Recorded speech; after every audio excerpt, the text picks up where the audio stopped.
నగర్ వినియోగదారుల సంస్థకు సంబంధించి కానీ లోక్ సత్తా వ్యవహారాలకు సంబంధించి కానీ ఫిలిం సొసైటీకి సంబంధించి కానీ ఒక సోషల్ సామాజిక స్పృహతోటి ఆనాటి రాజకీయ భీష్ముడు చంపారావు గారి దగ్గర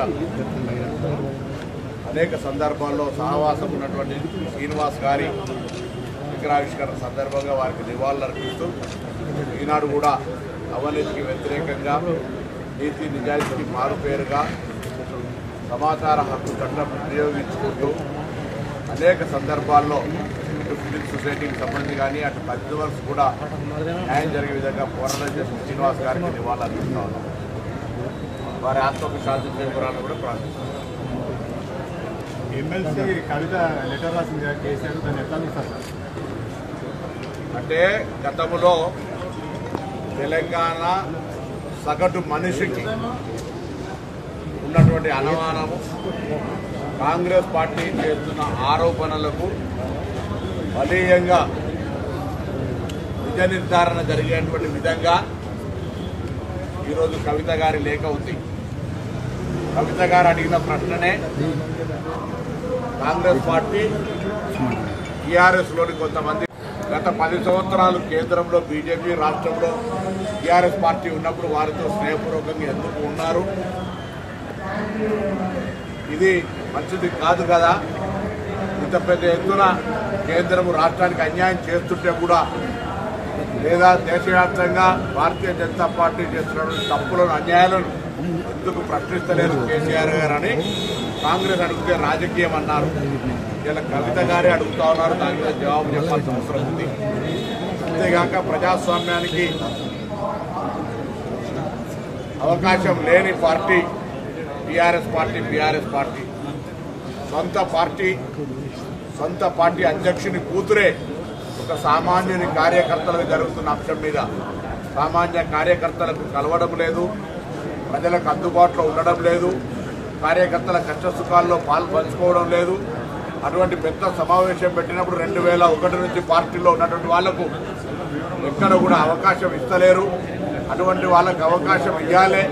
మరి మీటింగ్లలో మాట్లాడకపోతే వారికి సంబంధించిన ఏ విధంగా ఉంటుంది అనేటువంటి అంశాలను లేవనెత్తిన అంశాలకు కార్యనిర్వాహక అధ్యక్షుడు కానీ లేదా పార్టీకి సంబంధించిన ట్రబుల్ షూటర్గా చెప్తున్న హరీష్ రావు గారు కానీ లేదా స్వయంగా మరి కేసీఆర్ గారైనా జవాబు చెప్పాల్సిన అవసరం ఉంది. ఇలా మేమేం కొత్తగా ఆరోపణ చేస్తలేము. ఈరోజు మేము గతంలోనే చెప్పినాం, టీఆర్ఎస్ బీజేపీ వేరువేరు కాదు, రెండు కూడా కలిపి ఢిల్లీలో దోస్తీ, గల్లీలో కుస్తీ అనే మాట అనేక సందర్భాల్లో చెప్పిన దానికి కవిత గారు రాసినటువంటి లేఖ ఆధారము, దానికి సంబంధించినటువంటి ఒక ఎవిడెన్స్ అనే మాట సందర్భంగా మనం చూస్తాం. అదేవిధంగా భారతీయ జనతా పార్టీకి సంబంధించిన నాయకత్వం కూడా ఇందుకు స్పందించాల్సిన అవసరం ఉంది. భారతీయ జనతా పార్టీతో ఉన్నటువంటి లోపాయకారి ఉదాహరణకు మన హైదరాబాద్ ఎమ్మెల్సీ ఎన్నికల్లో బీజేపీ నామినేషన్ వేస్తే బీఆర్ఎస్ మద్దతునిస్తామనే మాటతోటి బీజేపీ నామినేషన్ వేసింది. కానీ బీఆర్ఎస్లో ఉన్నటువంటి బీజేపీ వ్యతిరేకులు, బీజేపీలో ఉన్న బీఆర్ఎస్ వ్యతిరేకులు, బీఆర్ఎస్లో ఉన్న బీజేపీ వ్యతిరేకులు ఇద్దరు అటువంటి అవకాశం రాకుండా చేయడం వల్ల వాళ్ళు మన ఎమ్మెల్సీ ఎన్నికలకు సంబంధించినటువంటి రహస్య ఒప్పందం అమలు జరగలేదు. ఇది ఏ ఒక్క రోజు కాదు. పార్లమెంట్ ఎన్నికల సందర్భంలో మొత్తం భారతీయ జనతా పార్టీకి హ్యాండ్ ఓవర్ చేసి చేతులు ఎత్తేసి సరెండర్ అయినటువంటి మాట మేము ఆరోపణ చేసినాడు, రాజకీయ ఆరోపణ అన్నారు. ఇలా నేరుగా కవిత గారే ఆ అంశాన్ని ప్రస్తావిస్తూ ఉన్నారు. ప్రజల్లో చులకనైతా ఉన్నాం, భారతీయ జనతా పార్టీ ప్రత్యామ్నాయం ఎదిగే సందర్భంలో భరాసాను మనమే సరెండర్ చేస్తా ఉన్నాం అనేటువంటి మాట అడుగుతా ఉన్నారు.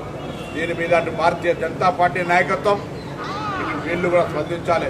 ఒక ఆరోపణ ఉంది, భారతీయ జనతా పార్టీ అధ్యక్షుడిగా బండి సంజయ్ ఉన్ననాడు భారతీయ జనతా పార్టీ భారస కలిపినటువంటి రాజకీయ అగ్రిమెంట్ ప్రకారంగానే కేసీఆర్ గారి సూచన మేరకే కిషన్ రెడ్డి గారిని బీజేపీ అధ్యక్షుడు చేసినాడనేటువంటి ఆరోపణ ఆ పార్టీలో అంతర్గతంగా ఉంది. దాని మీద కూడా స్పష్టంగా కిషన్ రెడ్డి గారు కేసీఆర్ ప్రతిపాదించిన బీజేపీ అధ్యక్షుడు అనే మాట వాస్తవమా కాదా ఇటు కేసీఆర్ గారు కానీ అటు బీజేపీ పార్టీ కానీ స్పందించాల్సిన అవసరం ఉంది.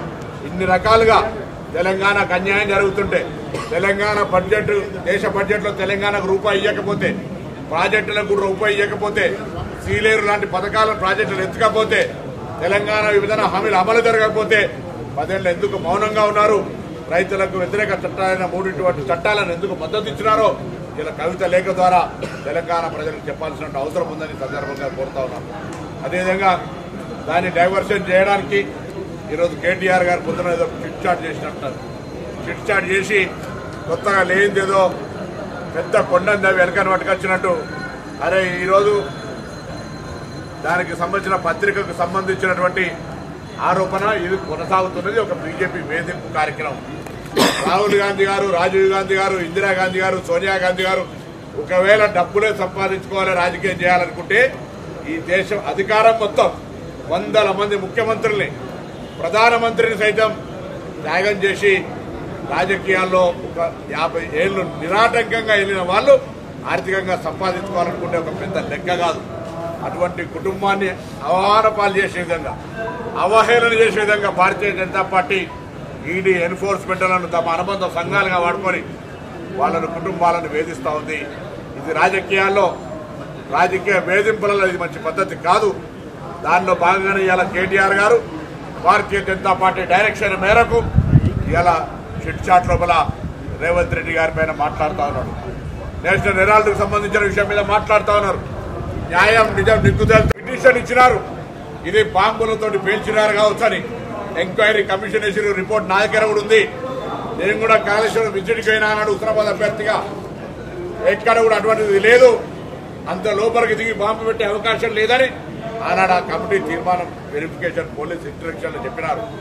ఇన్ని రోజుల తర్వాత మళ్ళీ ప్రజలను డైవర్షన్ చేయాలని రేవంత్ రెడ్డి గారు కూడా నేషనల్ హెరాల్డ్ నోటీస్ వచ్చిందని, కాంగ్రెస్ పార్టీ అంతర్గత రాజకీయాలు చూసేదో విభేదాలున్నాయని కాంగ్రెస్ పార్టీకి నువ్వు చెప్తే కాదు, కాంగ్రెస్ పార్టీలో అంతర్గత ప్రజాస్వామ్యం ముందు నుంచి ఉంది, భవిష్యత్తులో కూడా ఉంటుంది.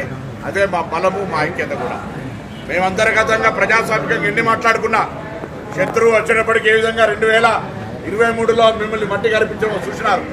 కాబట్టి వాటి జోలుకోకుండా పెద్దలు కేసీఆర్ గారికి వచ్చినటువంటి నోటీసు మీద, అవన్నీ ఆరోపణల మీద నిజం తెలుసుకునే ప్రయత్నం చేయండి.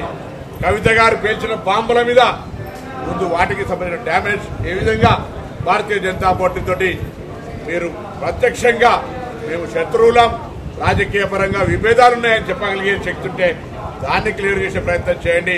అవేం చేయకుండా కాంగ్రెస్ పార్టీని, కాంగ్రెస్ పార్టీ నాయకత్వాన్ని విమర్శ చేసి గొప్ప సాధించుకున్నామని చెప్తే అది సాధ్యం కాదు అనే మాట సందర్భంగా మనకి కాంగ్రెస్ పార్టీ తోటి ఇప్పుడు ఇది రాజకీయ పార్టీ. మేమేం మళ్ళీ దాన్ని క్రిటిసిజం కాదు, మేము మఠమో లేకపోతే ఇంకోటో జనరల్గా వేరే కార్యక్రమాలే కాదు. You're in politics. రాజకీయాల్లో వస్తుంటారు, పోతుంటారు. దానికి సంబంధించినటువంటి ఎవరు ఎప్పుడు రాజకీయ పరిణామాలు మారుతాయో నేనేం జ్యోతిష్కం చదవలే. కానీ అనేక పరిణామాలు జరుగుతాయి రాజకీయాలు ఏమున్నది.